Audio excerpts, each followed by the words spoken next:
नमस्कार विद्यार्थियों, परीक्षा मंथन ऑफिशियल यूट्यूब चैनल पर आप सबका स्वागत है। आज आधुनिक भारत का एक महत्वपूर्ण खंड प्रारंभ कर रहे हैं और वो खंड है भारत का राष्ट्रीय आंदोलन।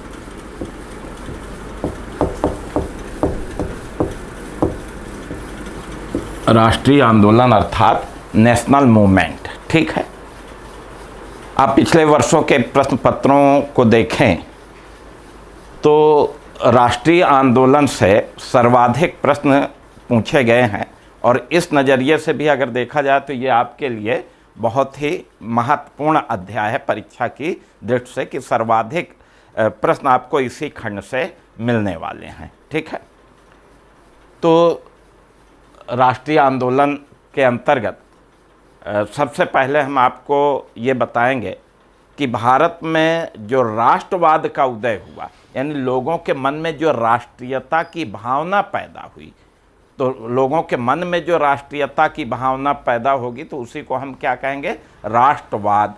ठीक है, तो सबसे पहले हम इसी टॉपिक को आपको समझाते हैं, राष्ट्रवाद के उदय के कारण। अब इसे दूसरे शब्दों में अगर देखें तो ये भी कह सकते हैं कि राष्ट्रीय आंदोलन के उदय के क्या कारण थे। हाँ, तो भाई जब राष्ट्रवाद आया तभी राष्ट्रीय आंदोलन शुरू हुआ। तो ठीक है, जो राष्ट्र का है वही राष्ट्रीय है, तो राष्ट्रवाद के उदय के कारण।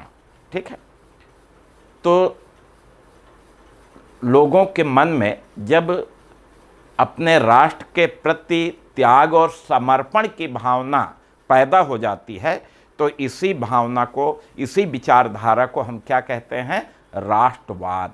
इसी को राष्ट्रवाद की विचारधारा कहते हैं। और जब राष्ट्रवाद आता है तभी राष्ट्रीय आंदोलन होगा। तो सबसे पहले राष्ट्रवाद के या राष्ट्रीय आंदोलन के उदय के क्या कारण थे ये देखते हैं हम। देखिए, भारत में जो राष्ट्रीय आंदोलन प्रारंभ हुआ, राष्ट्रवाद का उदय हुआ, उसके लिए कई कारण उत्तरदायी थे। अनेक कारणों की भूमिका रही है इसमें। ठीक है, 19वीं शताब्दी के अंत में भारत में राष्ट्रवाद का उदय हुआ। और वैसे आपको बता दें कि 19वीं शताब्दी राष्ट्रवाद के संदर्भ में अगर देखा जाए तो विश्व इतिहास में ये शताब्दी महत्वपूर्ण है, क्योंकि विश्व के अनेक क्षेत्रों में आप देखेंगे कि राष्ट्रवादी विचारधारा का प्रचार प्रसार हुआ था।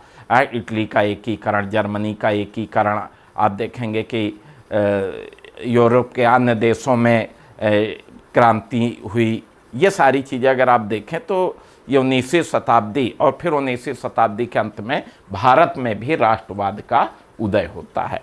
तो भारत में राष्ट्रवाद के उदय के क्या कारण थे, तो इस पर मैंने बताया कि इसके लिए अनेक कारण उत्तरदायी थे। अब अनेक कारणों में अगर देखा जाए तो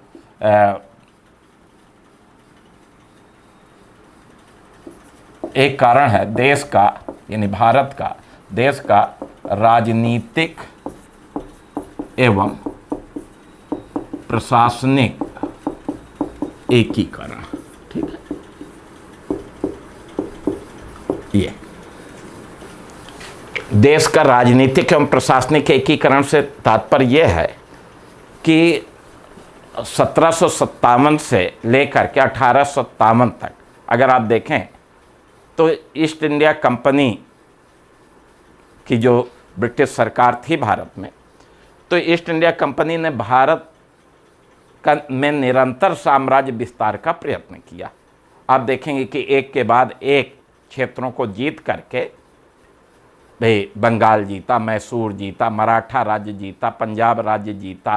हाँ, फिर आप देखेंगे कि डलहौजी ने अवध का विलय कर लिया, गोद लेने या हड़प नीति के द्वारा अनेक राज्यों का विलय कर लिया। तो इस तरह से 1857 तक अगर देखा जाए तो भारत के जो छोटे छोटे स्वतंत्र राज्य थे, अंग्रेज़ों ने उनको जीत करके देश को एक राजनीतिक सूत्र में बांधा, यानी देश को एक राजनीतिक एकीकरण प्रदान किया अंग्रेज़ों ने। ठीक है, अब दूसरी तरफ प्रशासनिक एकीकरण, जब एक विशाल क्षेत्र में अंग्रेज़ों का साम्राज्य स्थापित हुआ तो इस देश में एक प्रशासन यानी ब्रिटिश प्रशासन, एक कानून लागू हुआ, तो एक प्रशासन और एक कानून की स्थापना हुई। तो इस कारण से अब लोगों में, भारत के लोगों में क्या हुआ कि हम एक देश के वासी हैं। पहले क्या था कि मराठा राज्य अलग है, बंगाल अलग है, राजपूताना अलग है, मैसूर अलग है, पंजाब अलग है, अवध अलग है। तो अलग अलग क्षेत्र के लोग अपने को समझ ही नहीं पाते थे हम किस राज्य के नागरिक हैं। लेकिन देश का राजनीतिक एकीकरण के चलते अब वो अपने आप को भारत का नागरिक समझने लगा कि हमारे देश एक है और हम भारत के नागरिक हैं।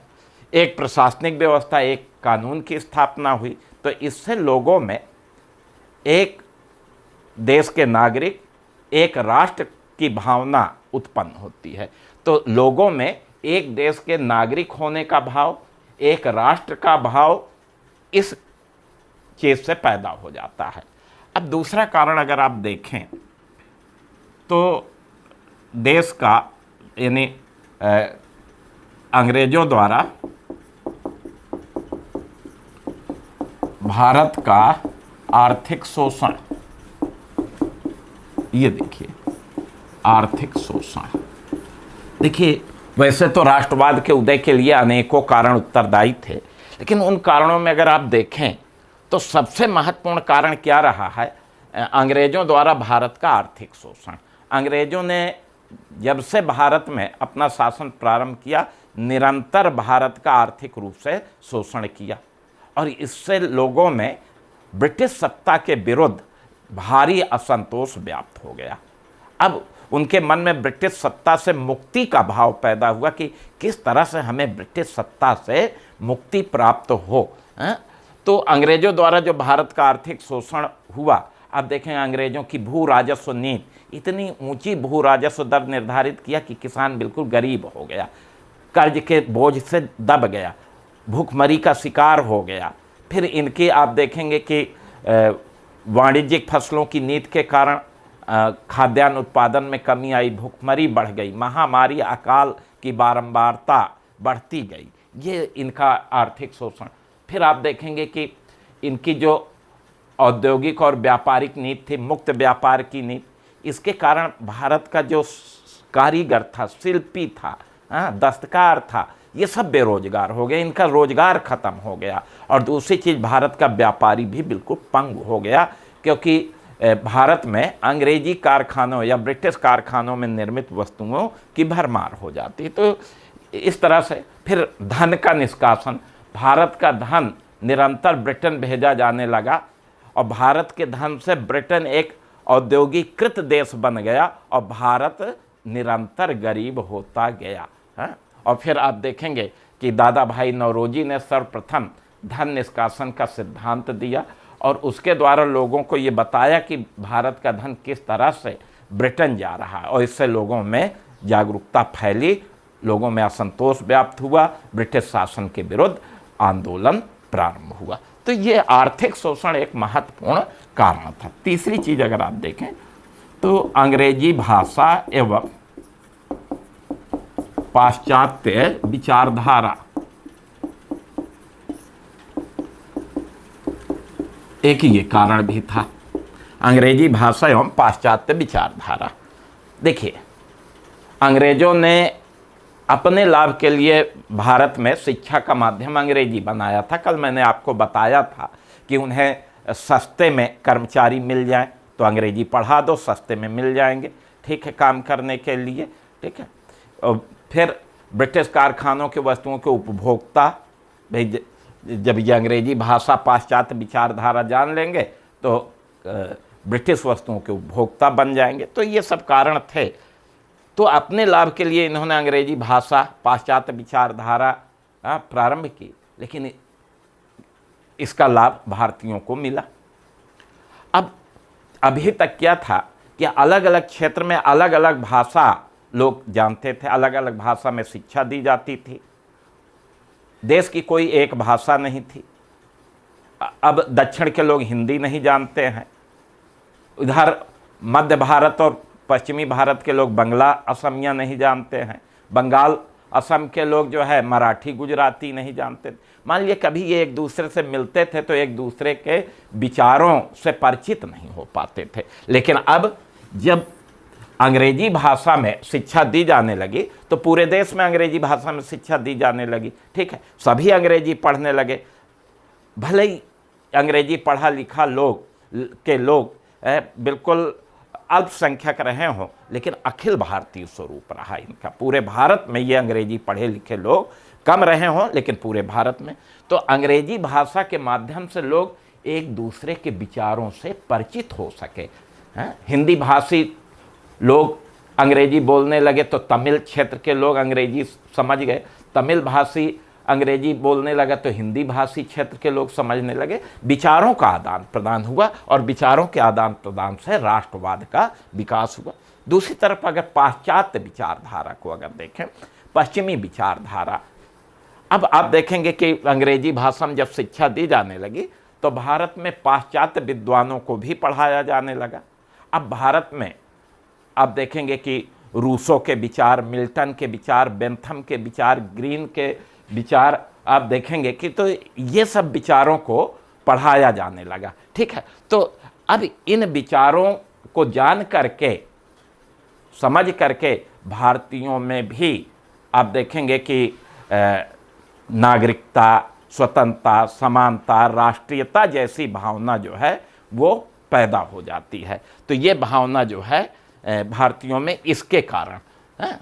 अब इसी संदर्भ में एक स्टेटमेंट है, एक कथन है कि पश्चिमी हथौड़े से ही पश्चिम की जंजीर की बेड़ियों को तोड़ दिया गया। तो पश्चिमी हथौड़ा क्या है? अंग्रेजी भाषा एवं पाश्चात्य विचारधारा, और इसी के माध्यम से अंग्रेजों की गुलामी को समाप्त किया गया, पश्चिमी बेड़ियों को तोड़ दिया गया। तो ये एक स्टेटमेंट भी इस संदर्भ में आता है।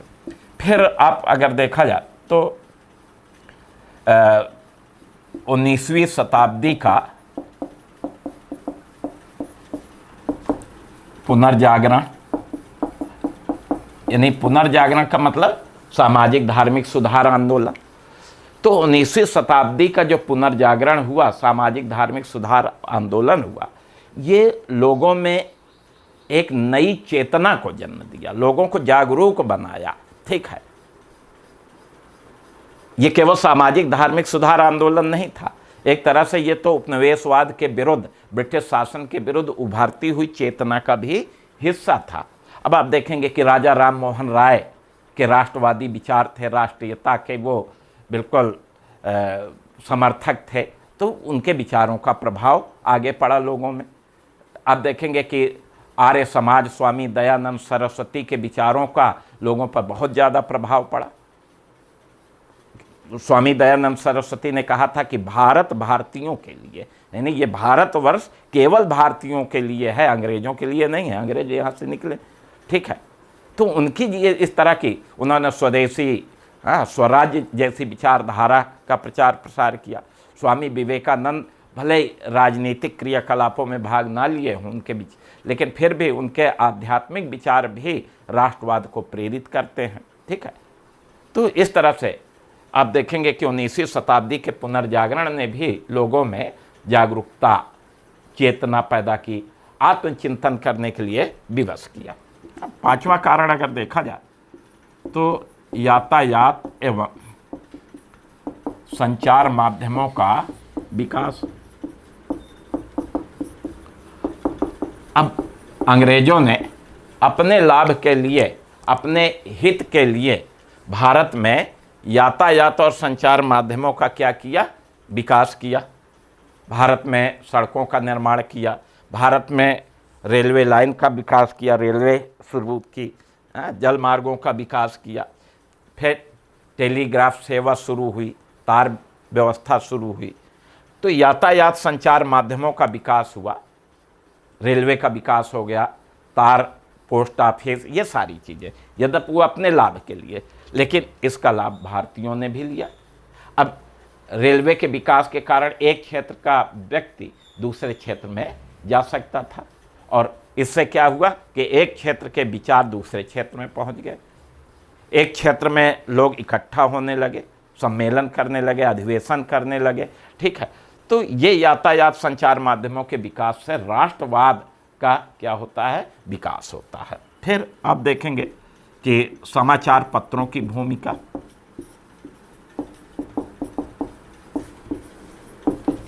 तो राष्ट्रीय आंदोलन के उदय में या राष्ट्रवाद के उदय में आप देखेंगे कि समाचार पत्रों की भी भूमिका महत्वपूर्ण रही।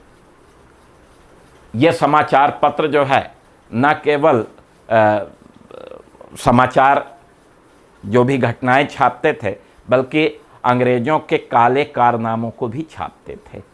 तो अंग्रेज़ों के काले कारनामों को छापेंगे तो उनको पढ़ करके लोगों में क्या होगा, ब्रिटिश सरकार के विरुद्ध असंतोष पैदा होगा, ठीक है। दूसरी चीज़ अगर देखा जाए तो इन अखबारों में, इन समाचार पत्रों में स्वतंत्रता के बारे में, समानता के बारे में, राष्ट्रीयता के बारे में इन पे लेख लिखे जाते थे। इससे भी लोगों में जागरूकता पैदा होती थी। तो एक तरह से अगर देखा जाए तो ये समाचार पत्र जो है एक तरह से चौथे सदन की भूमिका अदा की। इसके अतिरिक्त अगर आप देखें तो समकालीन साहित्य की भूमिका,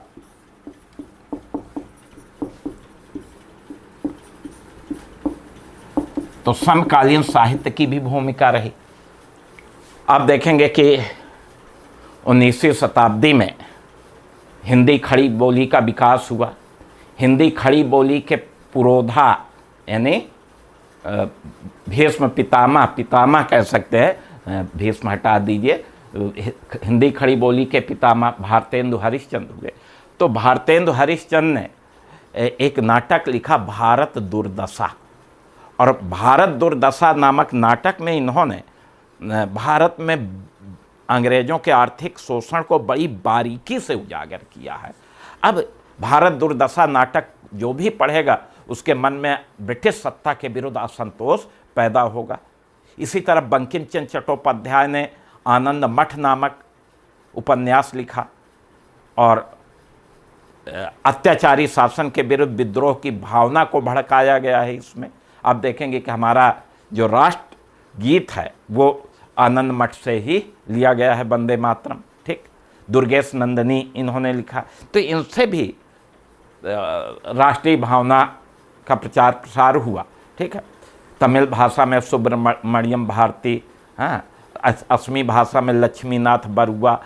इस तरह से अनेक साहित्यकारों ने अपने लेखनी से, अपने साहित्य से लोगों को जागरूक किया और लोगों में राष्ट्रवादी चेतना जागृत हो जाती है। इसी तरह एक कह सकते हैं अंतर्राष्ट्रीय घटनाएं।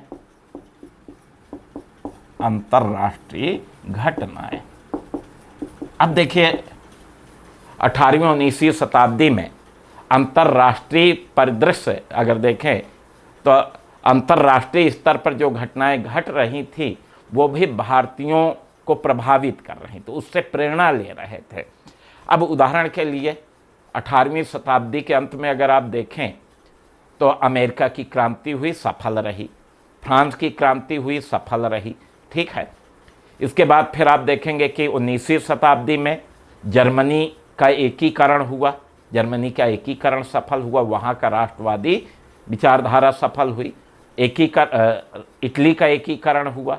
ये सब राष्ट्रवादी विचारधाराएं भारतीयों को भी प्रभावित कर रही थी और भारत के लोग भी इन अंतर्राष्ट्रीय घटनाओं से प्रेरणा ले रहे थे। उदाहरण के लिए लाला लाजपत राय इटली के राष्ट्रवादी नेता, गणतंत्रवादी नेता मैजनी से बड़े प्रभावित हुए थे, उन पर पुस्तक भी लिखी।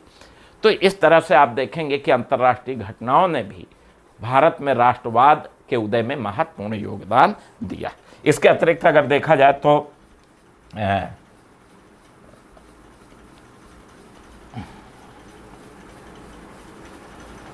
ब्रिटिश सरकार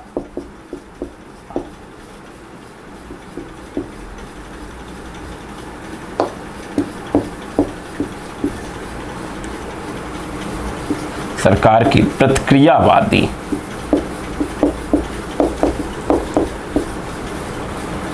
कार्य, प्रतिक्रियावादी नीति, जिसकी प्रतिक्रिया हो।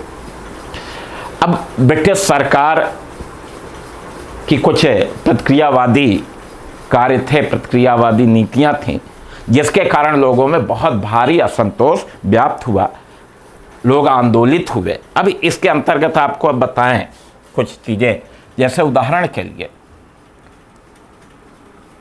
भारत के वायसराय लॉर्ड लिटन के कारनामे, इनको अगर आप देखें तो लॉर्ड लिटन 1776 से 1876 से 1880 तक ये भारत के वायसराय थे, लॉर्ड लिटन, ठीक है।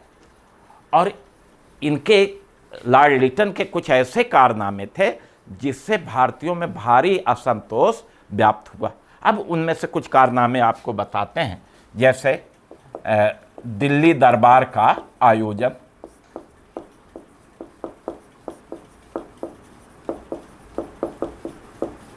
ठीक है, ये 1877 में हुआ, ठीक है। दिल्ली दरबार का आयोजन कब हुआ? 1877 में। ये क्या है?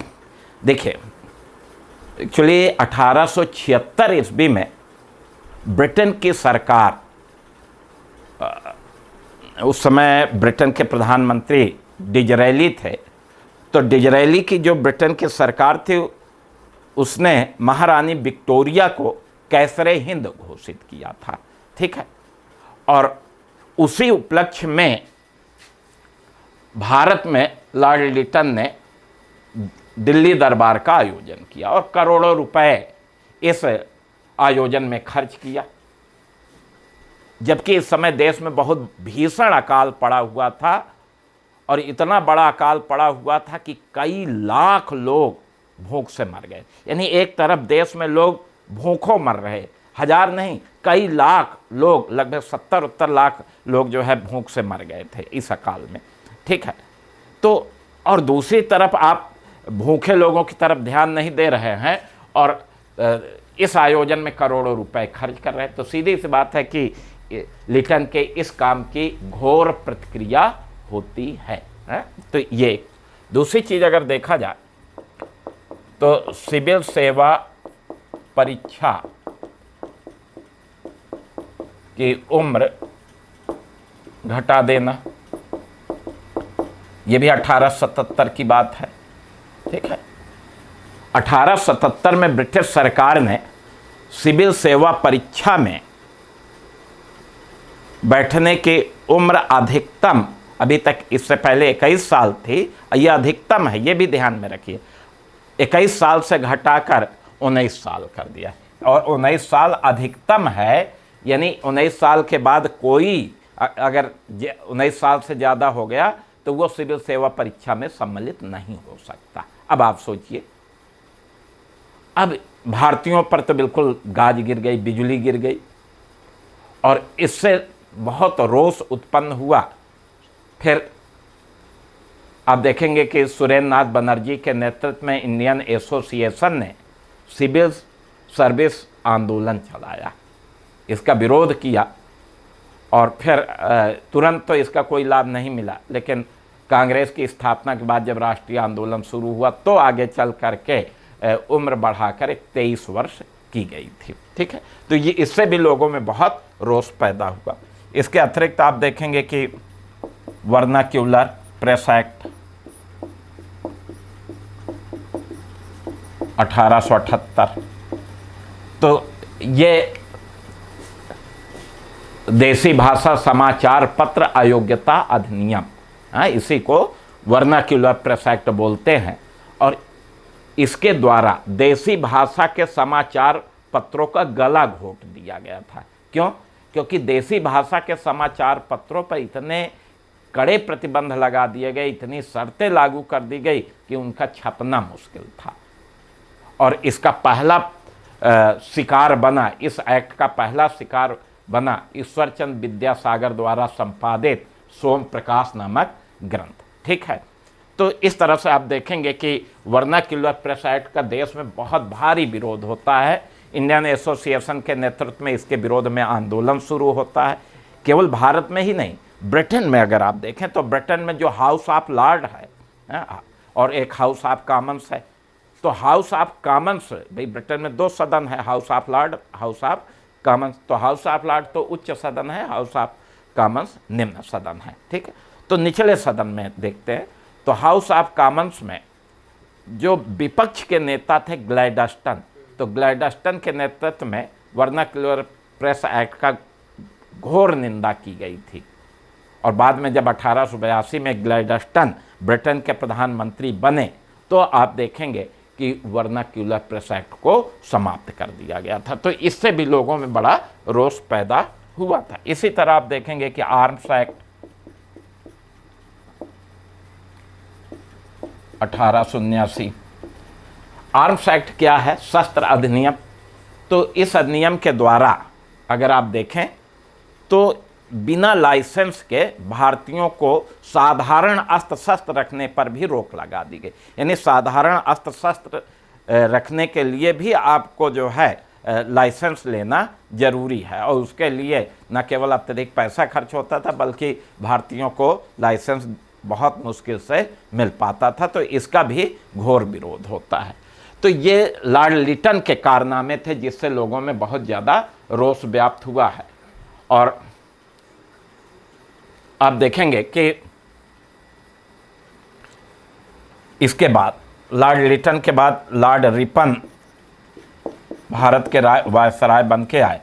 ये 1880 से 84 तक भारत के वायसराय थे। इनके समय की भी एक घटना घटी, और वो एल्बर्ट बिल विवाद है। एल्बर्ट बिल विवाद, ठीक है। तो एल्बर्ट बिल विवाद जो है ये 1883 की घटना। ये क्या है आपको बताते हैं। वास्तव में जो लॉर्ड रिपन थे ये भारतीयों के बड़े हितैषी थे और ये चाहते थे कि भारतीयों को अंग्रेज़ों की तरह बराबर का अधिकार मिले, भारतीयों को अपना शासन करने का अधिकार मिले, भारतीय भी शासन करने का प्रशिक्षण प्राप्त कर सके, ये सब चीज़ें। तो रिपन तो बड़े सज्जन पुरुष थे, इसीलिए इनको सज्जन रिपन के नाम से भी जाना जाता है। तो ये एक्चुअली था क्या मुद्दा कि जो हिंदुस्तानी या भारतीय जज होते थे, सेशन जज, जिला मजिस्ट्रेट, तो इनको अंग्रेज़ों का मुकदमा सुनने का अधिकार नहीं था, और जबकि अंग्रेज जज जो है भारतीयों का मुकदमा सुनता था। तो लॉर्ड रिपन ने जो है भारतीय जजों को भी अंग्रेज जज की तरह बराबरी का दर्जा देना चाहते थे। तो इसी संदर्भ में ये एक बिल आया। रिपन के जो कानूनी सलाहकार थे उनका नाम था C.P. एल्बर्ट। क्या नाम था? C.P. एल्बर्ट, ठीक है। तो C.P. एल्बर्ट ने केंद्रीय विधान परिषद में एक विधेयक प्रस्तुत किया, इसलिए उसका नाम एल्बर्ट बिल रखा गया। एल्बर्ट ने प्रस्तुत किया था। अब इस बिल के द्वारा, इस विधेयक के द्वारा भारतीय जिला मजिस्ट्रेटों एवं सेशन जजों को यूरोपियों का मुकदमा सुनने का अधिकार दिया जाना था कि इस विधेयक पास हो जाएगा, इनको यह अधिकार मिल जाएगा। जैसे विधेयक आया वैसे ही यूरोपियों ने इसका विरोध करना शुरू किया कि अरे हमारे बराबरी का दर्जा भारतीयों को मिलेगा। तो इस तरफ से आप देखेंगे कि इसका विरोध यूरोपियों ने शुरू किया। इतना ही नहीं, इसका विरोध करने के लिए इन्होंने एक संगठन भी बना लिया, European and Anglo Indian defence association. क्या बनाया? European and Anglo Indian defence association. और फिर इस विधेयक का, इस बिल का विरोध यूरोपियों ने शुरू किया। अंत में सरकार को झुकना पड़ा और सरकार झुक गई और समझौता हो गया कि भाई बिल तो बना रहने दीजिए, विधेयक पास हो जाने दीजिए।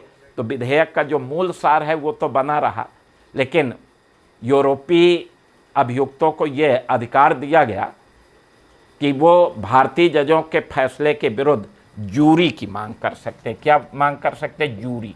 जूरी क्या है कि अनेक जजों का समूह निर्णय देगा और इस जूरी में आधे से अधिक जज जो है वो यूरोपीय होंगे। तो एक तरह से फिर मामला यूरोपीय जज के पाले में पहुंच जाता है। तो इसका भी बहुत ज़्यादा विरोध हुआ भारत में और लोगों में भारी असंतोष फैला।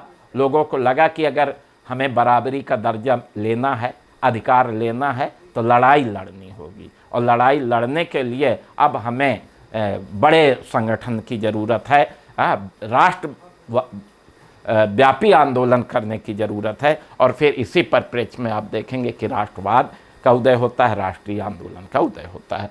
तो विद्यार्थियों, आपको मैंने ये समझाया कि भारत में राष्ट्रवाद के उदय के क्या कारण हैं। मैं उम्मीद करता हूं कि आपको ये सारे पॉइंट बहुत अच्छी तरह से समझ में आ गए होंगे। बिल्कुल मैंने क्लियर कर दिया, तो इन पॉइंट्स को याद रखिएगा, ठीक है। तो ये हमने आपको राष्ट्रवाद के उदय के कारण बताए।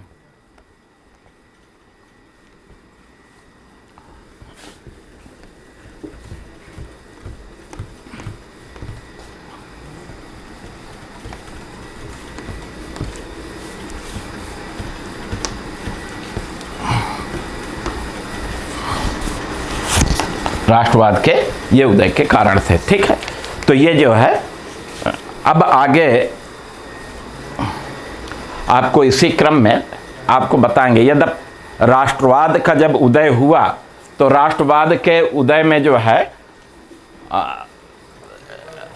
राष्ट्रवाद का जब उदय हुआ तो उसके परिणाम स्वरूप देश में आप देखेंगे कि एक बड़ी संस्था, राजनीतिक संस्था का गठन हुआ, भारतीय राष्ट्रीय कांग्रेस, ठीक है, Indian national Congress.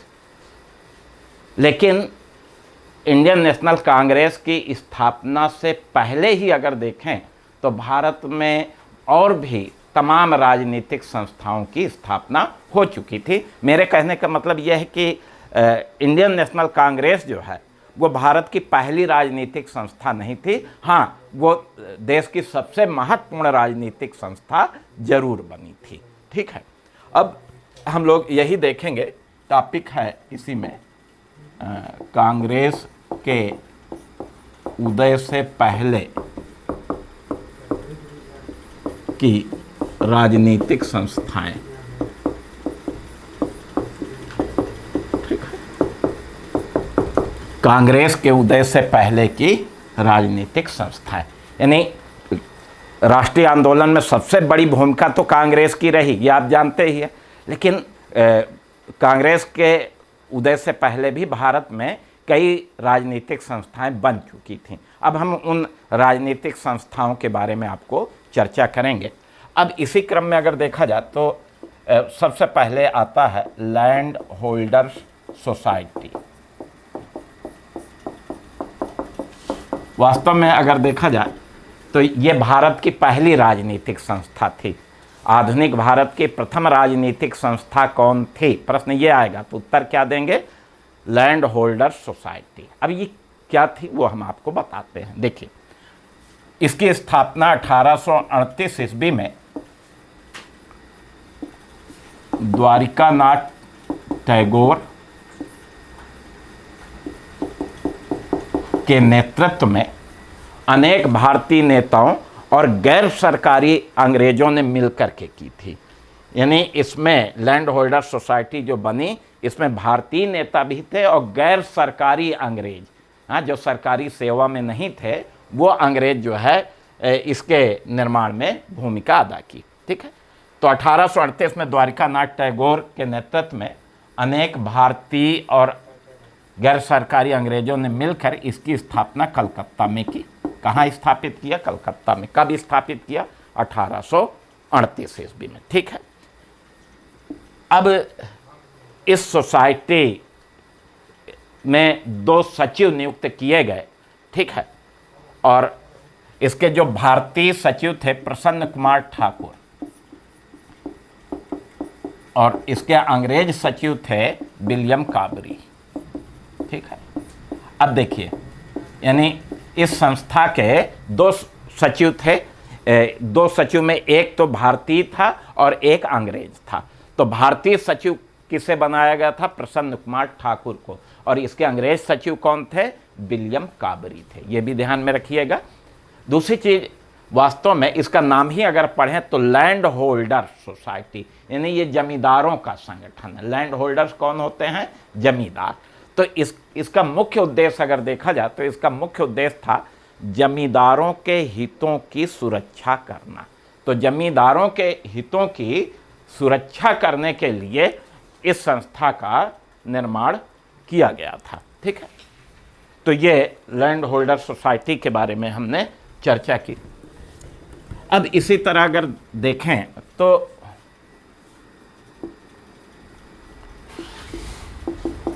British India society, ठीक है।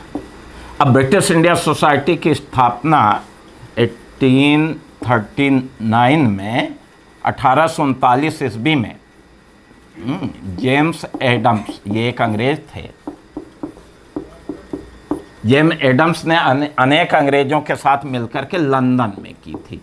तो ये राजनीतिक संस्था लंदन में स्थापित होती है, हाँ? और इसके अध्यक्ष लॉर्ड ब्राम को बनाया गया था।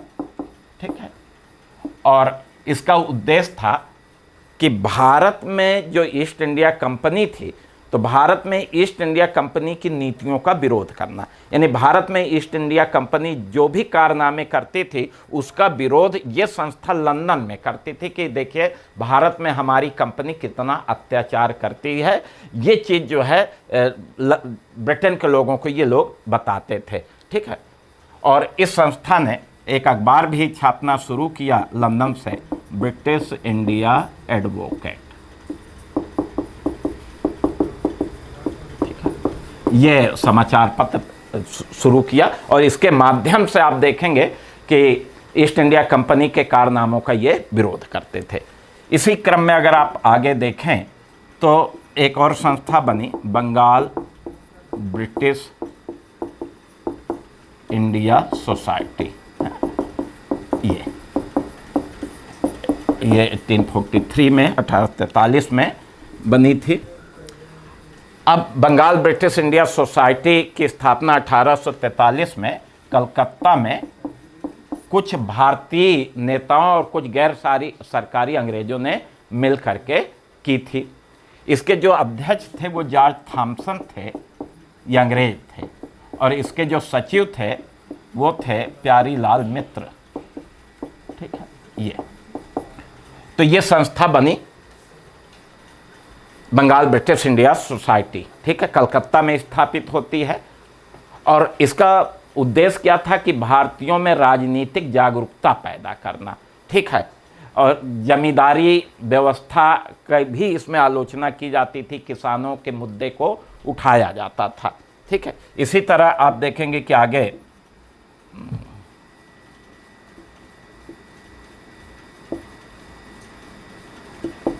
British India association, British Indian association ये बना। तो 1851 ईस्वी में ये ब्रिटिश इंडिया एसोसिएशन की स्थापना कलकत्ता में देवेंद्रनाथ टैगोर और अन्य तमाम भारतीयों ने मिल करके की। तो इसके संस्थापक कौन थे? देवेंद्रनाथ टैगोर थे और ये इसके सचिव भी थे। इसके अध्यक्ष राजा राधाकांत देव को बनाया गया था। तो राजा राधाकांत देव जो है ब्रिटिश इंडियन एसोसिएशन के अध्यक्ष थे। ठीक है, अब ये जमींदारों के साथ साथ मध्य वर्ग के लोगों का भी नेतृत्व करते थे, उनके हितों को भी आगे बढ़ाते थे। बंगाल में अगर देखा जाए तो इस संस्था को भारतवर्षीय सभा के नाम से भी जाना जाता था। भारतवर्षीय सभा, ये बंगाल में इस संस्था को इस नाम से भी पुकारा जाता था। अब इसका उद्देश्य अगर देखा जाए तो इसका उद्देश्य क्या था? इसका उद्देश्य था कि भारत के हितों को आगे बढ़ाना और भारतीयों की स्थिति में सुधार करना, कि भारतीयों की जो स्थिति है वो क्या हो, वो उसमें सुधार हो। तो इस उद्देश्य से ये संस्था बनाई गई थी। अब इसके कारनामों में अगर देखें कि इसके कोई महत्वपूर्ण कार्य रहे हों, तो पहली चीज़ तो यह है कि 1860 में जब भीषण अकाल पड़ा, तो अकाल के समय में ये संस्था गैर अकाल क्षेत्रों में जा कर के कुछ धन एकत्र करके अकालग्रस्त क्षेत्रों में राहत का कार्य किया। 1860 में जब पहली बार देश में आयकर लगाया गया तो इसी संस्था ने आयकर लगाने का विरोध किया। तीसरी चीज, बंगाल के नील किसानों की समस्या के समाधान के लिए इसने नील आयोग के गठन की भी मांग की। तो इस तरह के अनेक कार्य ब्रिटिश इंडिया एसोसिएशन ने किया था। और इसका जो मुखपत्र था हिंदू पैट्रियाट, हरिश्चंद्र मुखर्जी इसके संपादक थे और हिंदू पैट्रियाट इसका मुखपत्र था, यानी इनके जो भी विचार होते थे वो इसी अखबार में छपते थे। ठीक है, तो ये ब्रिटिश इंडिया एसोसिएशन के बारे में। फिर आप देखेंगे कि ईस्ट इंडिया एसोसिएशन बना। अब ईस्ट इंडिया एसोसिएशन की स्थापना 1866 में दादा भाई नौरोजी ने लंदन में की थी। ठीक है, तो ईस्ट इंडिया एसोसिएशन की स्थापना कब होती है? 1866 में। किसने किया? दादा भाई नौरोजी ने किया। कहाँ किया? लंदन में किया। ठीक है, अब इसका उद्देश्य अगर देखें कि भाई लंदन में ये क्यों स्थापित किए, भारत में स्थापित करना चाहिए, तो इसका उद्देश्य ये था कि ब्रिटिश जनता और ब्रिटिश संसद को भारतीय समस्याओं से अवगत कराना। भारत में क्या क्या समस्याएं हैं, भारत की सरकार भारतीयों पर क्या अत्याचार करती है, हाँ, ये सब ब्रिटेन के लोगों को बताना, ब्रिटेन की संसद को बताना, ये इस संस्था का उद्देश्य था। हाँ, तो ये दादा भाई नौरोजी ने लंदन में स्थापित की थी। इसी तरह आप देखेंगे कि एक और राजनीतिक संस्था बनी, पूना सार्वजनिक सभा। पूना सार्वजनिक सभा। अब पूना सार्वजनिक सभा के बारे में अगर देखें तो 1870 ईस्वी में गणेश वासुदेव जोशी, जीवी जोशी, गणेश वासुदेव जोशी ने पूना में ये पूना सार्वजनिक सभा की स्थापना की। एमजी रानाडे इसके महत्वपूर्ण सदस्य बने, अन्य महाराष्ट्र के कई लोग इसके सदस्य बने। अब पूना सार्वजनिक सभा का मुख्य उद्देश्य क्या था? लोगों की ये बताना कि भारत में ब्रिटिश सरकार के उद्देश्य क्या हैं और हम अपने अधिकारों को कैसे प्राप्त कर सकते हैं, ये बताने के लिए पूना सार्वजनिक सभा की स्थापना की गई थी। और इसका जो मुखपत्र था वो था त्रैमासिक, क्वार्टरली जर्नल। हाँ, तो क्वार्टरली जर्नल जो है यानी त्रैमासिक इसका मुखपत्र था। ठीक है, इसके अतिरिक्त कुछ और संस्थाएं बनी, उनके बारे में भी हम चर्चा करते हैं।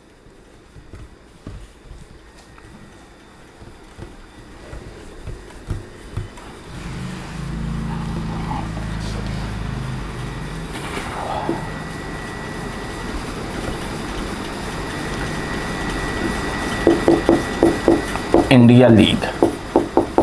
अब देखिए, इंडिया लीग की स्थापना 1875 ईस्वी में शिशिर कुमार घोष ने कलकत्ता में की थी। ठीक है, ये शिशिर कुमार घोष अमृत बाजार पत्रिका अखबार था, उसके संपादक थे और उन्होंने 1875 में ये संस्था कलकत्ता में स्थापित की। इसका उद्देश्य अगर देखा जाए तो इसका उद्देश्य था भारतीयों में राजनीतिक जागरूकता पैदा करना और राजनीतिक शिक्षा को बढ़ावा देना। इस उद्देश्य से यह संस्था बनाई गई थी। ठीक है, इसी तरह आप देखेंगे कि कलकत्ता स्टूडेंट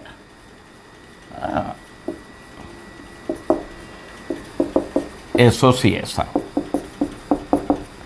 तो कलकत्ता स्टूडेंट्स एसोसिएशन की स्थापना 1875 में आनंद मोहन बसु ने की थी।